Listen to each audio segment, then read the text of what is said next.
Time now for the business day. Gas prices are going up tomorrow. A liter of 87 and 90 gasoline will sell for $3.06 more.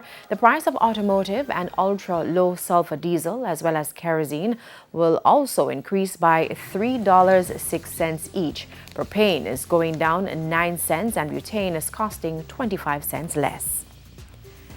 And the price of oil fell 2% today amid news that there could be a nuclear deal for Iran by May.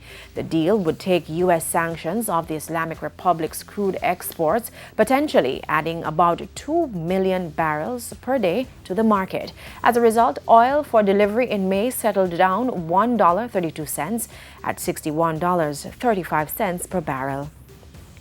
More company listings are expected this year as firms look to raise funds on the capital market. The outlook comes from Manager of Origination and Structuring at NCB Capital Markets, Tamar Jackson.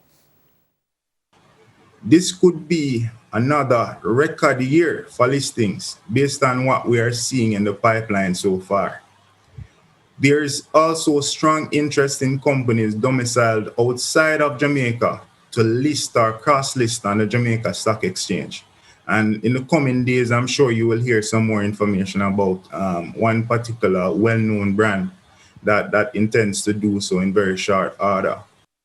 Mr. Jackson says he expects more innovative options in the private equity market as companies that have survived the pandemic look for new ways to grow.